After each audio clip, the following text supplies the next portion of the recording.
I mean, seriously out of business. Maybe I will ask. Maybe at some point I will try to get permission and record on the inside of this mall. It does give you a sense of, there's really no other way to see it. And you can really see like how many stores are out of business and just get the sense like what that would be like. And a little bit of just like how strange that is, given that this is a pretty, compared to the rest of the country, this is a pretty wealthy area. It's got to be in like the top. I don't know, like, I mean, if you're doing it just based on like zip code or by county or something, I mean, it's got to be, it's up there. I mean, we've got Winnetka and Wilmette, Kenilworth nearby. That like these are like millions, like multi-million-dollar homes on the lake, and relatively close to Chicago itself. So it's just interesting that like these, they'll always, the story that you'll always hear is like, well, there's like business moved online, and it just doesn't make sense to have a storefront. But I don't know. I don't know if that's the full story. Does it matter? I don't know. I think malls used to be a place where it was like one place to go to maybe be a little bit more social, or like somewhere to be social that's not in school, basically. So you'd have your school, what's going on at school. Then you'd have, maybe there's a religious institution which had like a different type of social kind of thing going, if you were going to like some sort of religious thing based on religion. Usually your parents are somewhat involved in that sometimes, most of the time I would say. And then you'd have some sports, either extracurricular or tied in with school, so that's another kind of social. And then the malls kind of came around and kind of offered like the youth like another place to be, but the problem always was like it's unstructured, and kids get in trouble doing the wrong thing, that kind of stuff. So it's I think for a time, I think it was kind of like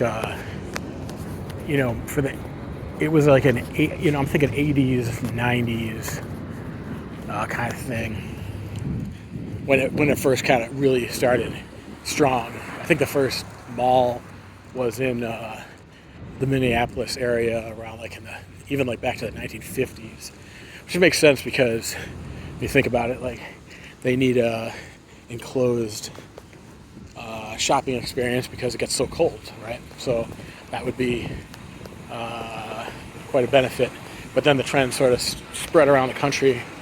I think there's even a couple malls in Africa these days. So, which is, you really think about Africa as being the place for shopping malls, but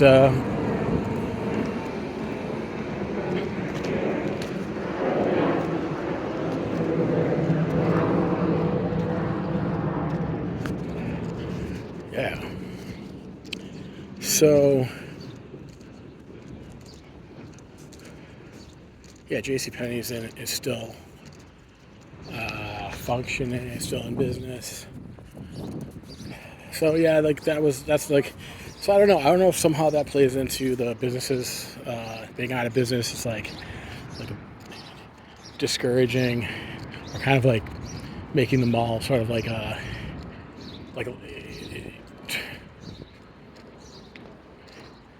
de-emphasizing mall culture. Let's put it that way.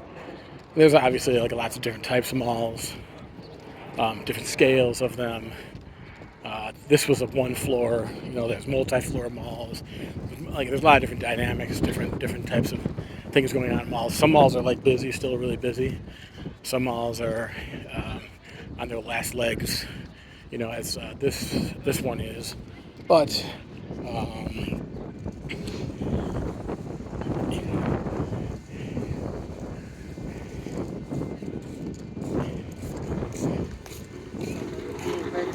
somehow they get turned into like something happens. Like eventually, it's like these massive, you know,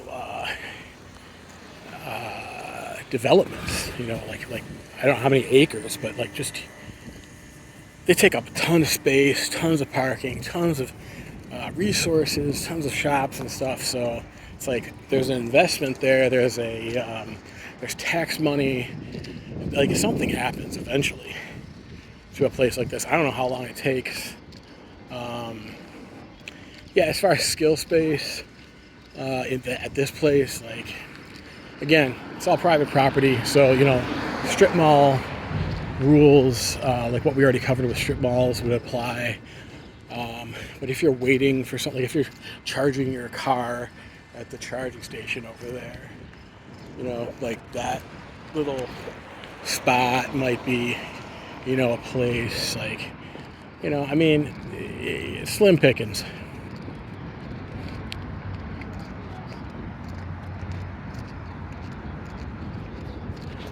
This Ulta Beauty is still in business.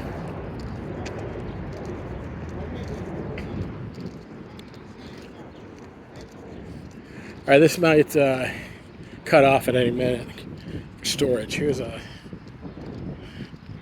rodent that I'm sure the managers would not be happy to be seeing that. But yeah, that's what you get when you have like all these businesses like out of business.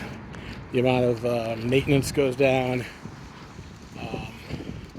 Yeah, I mean, look at this spot really here, like here. You know, it's like, yeah, I don't know what the side looks a little choppy from what I can see. I mean, slim pickings. You know, it's. I mean, here you look out here, and you see like all of this parking. No one parked here. The Sears isn't open.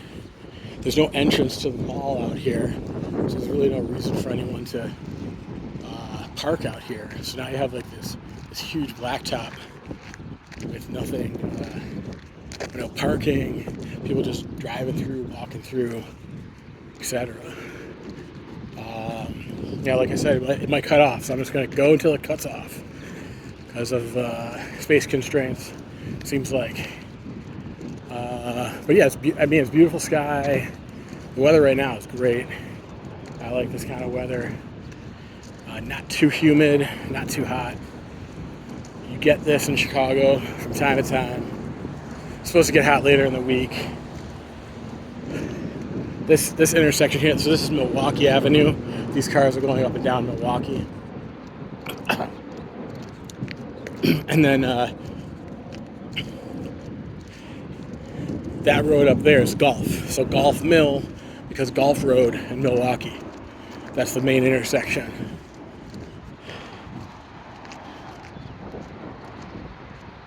I'm just like out here in a sea of asphalt. Where people might be shopping at Sears. Sears is out of business. So this is, for some reason, this entrance here is the one that I associate as a personal memory. I feel like this was the entrance we usually used when we were coming in. The Burlington Coat Factory wasn't constructed yet, or that building was not constructed yet. Or I just don't remember it because I never really went there. But yeah, this was the one, and then it would kind of curve around and then go into the mall. Actually, from here, kind of hard to see, but like right here, that like diamond thing, that's like the center of the mall. So if you were in the mall, that would be like the food court would have been to this way, which is the east. West is the theater. The AMC is going this way. That is, see, we're on Milwaukee, which is a northwest southeast street like this. So we're kind of on an angle, but those are the general coordinates. So if you go down this way, you go back to that J.C. Penney, I believe we were at. And then if we go this way, you're going up to Target and the Burlington Coat Factory.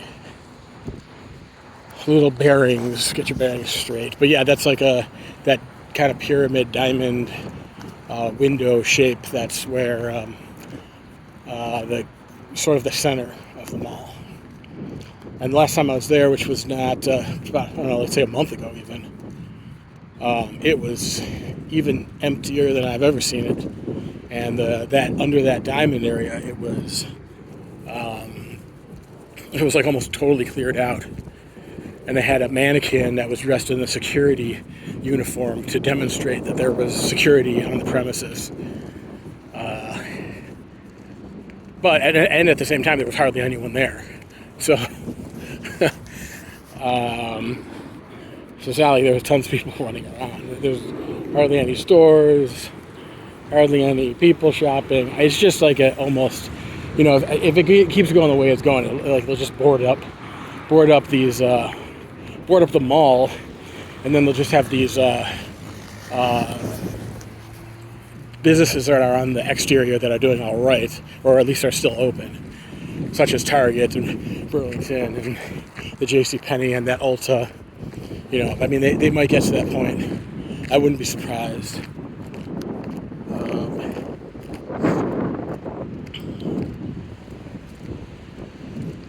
Skill space opportunities.